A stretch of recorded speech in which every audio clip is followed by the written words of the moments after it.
జై గురుదేవ్, జై జై భవాని. నేను మీ కందుల సానందం. చాలా తీవ్రాతి తీవ్రంగా భారత్‌పై ఒక రకమైన ప్రయోగాలు జరుగుతున్న పరిస్థితి. సో, దీనికి అంతే ధీటుగా భారత్ చానా చాకచక్యంగా వ్యవహరిస్తున్న పరిస్థితి. ప్రపంచ దేశాలలో సైతం గూడా భారత్‌పై ఇలాంటి ఒక ఆలోచన తీసుకొచ్చే వ్యవస్థ ఇదొక నిర్మాణం జరుగుతుంది అనేది ఒక క్లారిటీగా వస్తున్నది. అంటే మొన్నటికి మొన్న చూస్తే మన దేశంలో, మన రాష్ట్రంలో మనం దేవాలయం కడుతుంటే, ఆ దేవాలయాన్ని దగ్గరికి స్పీడ్ బోట్‌లో వచ్చి, మన వాళ్ళని కట్టొద్దు అని జెప్పేసి ఆపిన పరిస్థితి. అరె! మా దేశంలో నువ్వు బార్డర్ క్రాస్ చేసి ఎట్లొస్తావురా బయ్! అని జెప్పేసి మన వాళ్ళు అక్కడికెళ్ళి వాళ్ళని బెదిరించి వాళ్ళను పట్టుకోవడానికి ప్రయత్నం చేస్తే, వాళ్ళు పారిపోయిన పరిస్థితి ఆ దుర్మార్గులందరూ గూడా. అంటే ఎలాంటి హెచ్చరికలు జారీ చేస్తున్నారు అన్నది ఇక్కడ మనం ఆలోచించాల్సిన అవసరం ఉంది. సో, అంతే గాకుండా మొన్న రీసెంట్‌గా కొన్ని డ్రోన్స్ కొని, ఆ డ్రోన్స్ మన సరిహద్దులు ఏవైతే ఉన్నాయో, ఆ సరిహద్దులలో మోహరించిన పరిస్థితి. అంటే ఇది ఏ రకమైన దారి తీస్తున్నది అనేది ఒకసారి మనం ఆలోచించాల్సిన అవసరం ఉంది.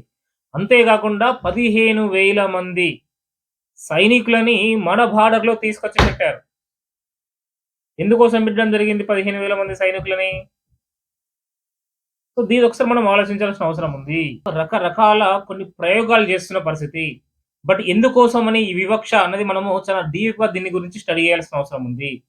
సో, అంతే గాకుండా ఢాకా యూనివర్సిటీలో ఉన్న ఒక ప్రొఫెసరు షహీద్ యుజ్మాన్ అనే ఆ ప్రొఫెసరు ఏమంటాడంటే, పాకిస్తాన్ నుంచెళ్ళి ఇస్లామాబాద్ నుండి జేఎఫ్-17 అనే రఫేల్ యుద్ధ విమానాల్ని కొనాల్సిన అవసరం ఉంది. అవి ఏవైతే మన బార్డర్‌లో సోల్జర్స్ ఉన్నారో, ఆ సోల్జర్స్‌కి వాటిని అందజేయాల్సి ఉంది. అంతే గాకుండా ఎఫ్-35 గూడా తీసుకోవాల్సిన అవసరం ఉందని జెప్పేసి చెప్తూ, ఇది అక్కడ ఉన్న యూనస్ ప్రభుత్వానికి లేఖ రాసినట్టు చెప్తూ, దాన్ని సోషల్ మీడియాలో వైరల్ చేస్తున్న పరిస్థితి. ఇది బంగ్లాదేశ్‌లోనే గాకుండా కొన్ని దేశాలలో ఇది వైరల్ అవుతున్న పరిస్థితి. అంటే ఏ రకమైన మార్పులు జరుగుతున్నాయి, బార్డర్‌లో ఏదో జరుగుతుంది అనేది ఇక్కడ మనకు క్లారిటీ అర్థమైతుంది. సో, మన భారత ప్రభుత్వం గూడా చాలా సీరియస్‌గా మన వాళ్ళకి ఆర్డర్‌లు వేయడం జరిగింది. అంతే గాకుండా ఏదైతే బార్డర్ సమీపంలో కొంత దూరంలో ఉండి మన వాళ్ళు కాపలా గాస్తూ బస్తీ గాస్తూ ఉంటారు. బట్ అది కాకుండా జీరో, జీరో లైన్ అంటారు దాన్ని. ఆ జీరో లైన్ ఏదైతే ఉందో, ఆ జీరో లైన్ వరకి మన వాళ్ళు వెళ్లి ఉండాల్సిన అవసరం ఉందని చెప్పడం జరిగింది. సో, అంతే సమయంలో మన వాళ్ళందరూ గూడా సోల్జర్స్ అందరూ గూడా జీరో లైన్‌లోకి వెళ్లి ఉండడం జరిగింది. అంటే ఏ క్షణంలో ఎలాంటి పరిణామాలు జరుగుతాయనేది ఇక్కడ ఒకసారి ఆలోచించాల్సిన అవసరం ఉంది. సో, దీనికి ముందు అజిత్ దోవల్ గారి టీమ్ ఒక పర్సన్ వెళ్లి అక్కడ బంగ్లాదేశ్‌లో కొన్ని వివరించడం జరిగింది. కొన్ని విషయాలు మాట్లాడడం జరిగింది. అసలు ఎలాంటి గూఢచారాలు జరుగుతున్నాయి, ఎలాంటి ప్రమాదాలకు పొంచి ఉన్నాము అనే విషయాలు కొన్ని తెలుసుకోవడం జరిగింది. అంతే గాకుండా వాళ్ళని హెచ్చరించడం జరిగింది. "అరేయ్ పిచ్చోల్లారా భయ్! మీరు చేస్తున్న పనులివి.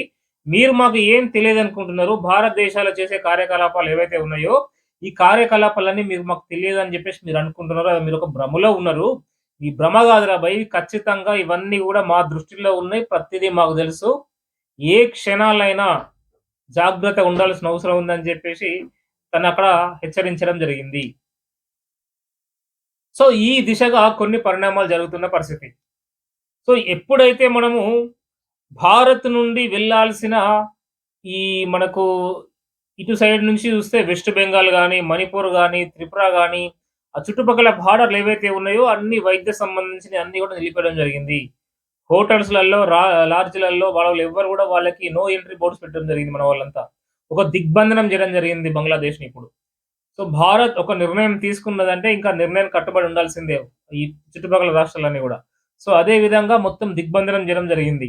సో, అంతే గాకుండా ఆలుగడ్డలు గాని, దుంపలు గాని, ప్లస్ టమాటాలు గాని, కూరగాయలు, వెజిటబుల్స్, రైసు ప్రతీది గూడా ఈవెన్ ప్రతీది గూడా భారతదేశంతోనే ముడిపడి ఉంటది బంగ్లాదేశ్. భారతదేశ్ గనుక కన్నెర్ర జేసి మొత్తం అన్నీ ఆపేస్తే ఇంకా ఎలాంటి సోర్స్ గూడా బంగ్లాదేశ్‌కి ఉండని పరిస్థితి. అదే విధంగా అదాని గూడా కరెంట్ సప్లై మొత్తం ఆఫ్ జేశారు గదా! సో, కరెంట్ సప్లై ఆఫ్ జేసినందుకు దీనికి ఎవరు స్పందించిర్రు? ఎక్కడి నుంచి స్పందించిర్రు? అమెరికా నుండి, అమెరికా నుండి జో బైడెన్ స్పందించిన పరిస్థితి. అదాని మీద కేస్ పెట్టడము, ఆ కేస్ మళ్ళీ కొట్టివేయడము ఇదంతా జరిగింది గదా! అంటే దీని వెనకాల ఉండి ఎవరు నడిపిస్తున్నారు? సో, ఖచ్చితంగా ఈ యూఎస్ గవర్నమెంట్ నడిపిస్తున్నది డీప్ స్టేట్. ఇది క్లారిటీ. అసలెందుకు మరి ఇప్పుడే మన భారతదేశానికి గల గొడవలేంది? దీనికి గలుగుతున్న సంగతులేంది? దీనికి గలుస్తున్న కార్యక్రమాలేంది అని ఆలోచిస్తే, బంగ్లాదేశ్‌కు పాకిస్తాన్ మద్దతు తెలుపుతది. ఈ పాకిస్తాన్‌కు, బంగ్లాదేశ్‌కు ఎనకాల ఉండి నడిపించే ప్రభుత్వం ఈ డీప్ స్టేట్ ప్రభుత్వం అంతా. ఈ డీప్ స్టేట్ అనే వ్యవస్థ అంతా కూడా వీళ్ళే నడిపిస్తది.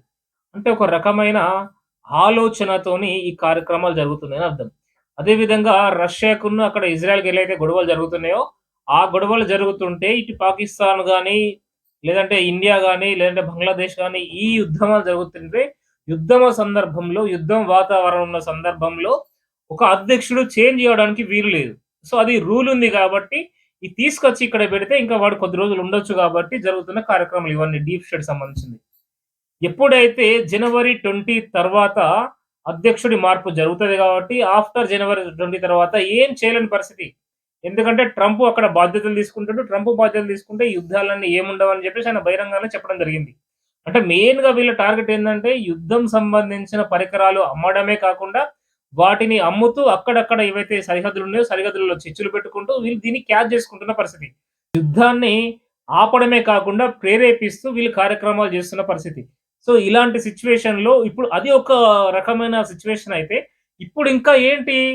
ఇప్పుడు గనుక యుద్ధాలు జరిగితే జో బైడెన్‌కి ఇంకొంత సమయం పొడిగించే అవకాశం ఉంటది. కొద్ది రోజులు జో బైడెన్ పదవిలో ఉండొచ్చు. యుద్ధం సమయంలో అధ్యక్షుడు మార్చడానికి ఇది సమయం కాదు. సో, అందుకోసమే అధ్యక్షుడిని మార్చరు.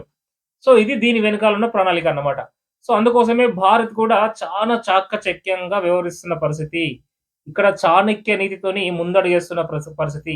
ప్రతి ఒక్క విషయాన్ని చాలా క్షుణ్ణంగా ఆలోచించి, ఇలాంటి నిర్ణయం తీసుకుంటే బాగుంటది. అసలేం చేస్తే బాగుంటదని ఆలోచిస్తున్న పరిస్థితి. ఈవెన్ చిన్మయ కృష్ణదాస్‌ను అరెస్ట్ చేసినప్పుడే మన వాళ్ళు ఒక యాక్షన్ తీసుకుంటుండే. బట్ ఎందుకు తీసుకోలేదు అంటే, అది తీసుకోవాల్సిన సందర్భం కాదిప్పుడు. చిన్మయ కృష్ణ దాస్‌ను వదిలిపెట్టకపోగా, అక్కడున్న తీవ్రవాదులు, ఉగ్రవాదులు ఎవరైతే ఉన్నారో వాళ్ళందరూ రిలీజ్ చేసిన పరిస్థితి. వాళ్ళిప్పుడు ప్రపంచం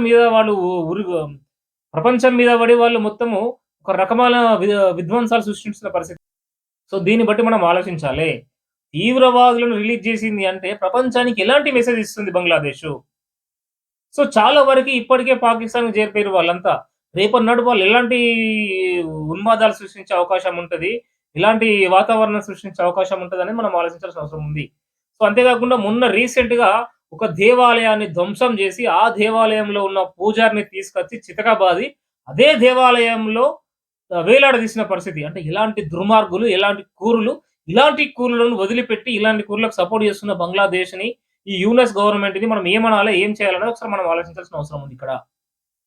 సో, దీనికి సపోర్ట్‌గా పనిచేస్తున్న ఈ పాకిస్తాన్ గాని, ఈ జో బైడెన్ సంబంధించిన టీమ్ గాని, ఈ డీప్ స్టేట్‌లో ఉన్న వ్యవస్థ గాని, ఏ రకమైన ఆలోచనలో ఉన్నారు అన్నది ఇక్కడ మనం ఆలోచించాల్సిన అవసరం ఉంది. సో, వీళ్ళ చిత్తుగడ అనేది ఖచ్చితంగా ఇక్కడ యుద్ధం జరగాలి. యుద్ధం జరిగితే మాత్రం జో బైడెన్ అక్కడ ఆయన డేట్ అనేది పొడిగిస్తది. దాని తర్వాత వాళ్ళు చేయాల్సిన అన్ని కార్యక్రమాలు చేసుకుంటారు కాబట్టి ఇది పొడిగిస్తున్న పరిస్థితి. సో, అందుకోసమే మన భారత్ ఇప్పుడు చాలా చాకచక్యంగా వ్యవహరిస్తున్నది. ఎట్ ద సేమ్ టైమ్ ఎలాంటి మిస్టేక్ జరిగినా గూడా మనం అన్ని విధాలుగా సిద్ధంగా ఉంటాం. ఒక్కటే రోజు వాడేమంటాడు ఇంక వాని బల్పు 4 రోజులలో భారతదేశాన్ని మొత్తం స్వాధీనం చేసుకుంటారట. అరే భయ్! ఒక చిన్న రాష్ట్రం అంతా లేదు బంగ్లాదేశ్. 4 రోజులలో భారతదేశాన్ని మీరు ఎట్లా స్వాధీనం చేసుకుంటార్రా? మీకు సపోర్ట్ ఇస్తున్న పాకిస్తాన్‌ని 4 సార్లు ఓడగొట్టినాం. ఇది ఎంత హాస్యప్రదంగా కాకపోతే ఇది ఎట్లా ఉంది? ఇది ఆలోచించాల్సిన అవసరం ఉంది. మీరు 4 రోజులు గాదు. కేవలం 4 గంటలలోనే బంగ్లాదేశ్ మొత్తం భారత్‌లో ఉంటది. కేవలం 4 గంటలు అంతే. ఎందుకంటే ఒక పక్క కంప్లీట్ సముద్రము 3 సైడ్‌లో భారతే ఉన్నది. చుట్టూ రాష్ట్రాలు మనయే. ఎటు నుంచి కొట్టినా వాడు ఉండడు. జస్ట్ 4 గంటలు ఖతం. 4 గంటలు అంతే. బంగ్లాదేశ్ ప్రపంచ మ్యాప్‌లో ఉండకపోవచ్చు. బంగ్లాదేశ్‌ని స్వాధీనం చేసుకోవడానికి కేవలం 4 గంటల సమయం పడతది భారత్‌కి. సో, అయినా గూడా ఎందుకు ఓపిక పడుతుంది అనేది ఇక్కడ ఆలోచించాల్సిన అవసరం ఉంది. సో, ఇప్పుడు కావాలని యుద్ధానికి ప్రేరేపిస్తున్న పరిస్థితి. కావాలని రెచ్చగొడుతున్న పరిస్థితి. ఇప్పుడు ఓపికతోని ఉండాల్సిన అవసరం ఉంది మనము. ఎక్కడ నెగ్గాలో కాదు, ఎక్కడ తగ్గాలో అన్నట్టుగా ఇప్పుడు మనం ఓపికతోని ఉండాల్సిన అవసరం ఉంది. ఈ ఓపిక జస్ట్ ఒక 1 మంత్. ఒక 20, 25 డేస్. బట్ ఈ 20, 25 డేస్‌లలో చాలా దుర్మార్గాలు వాళ్ళు చేస్తారు.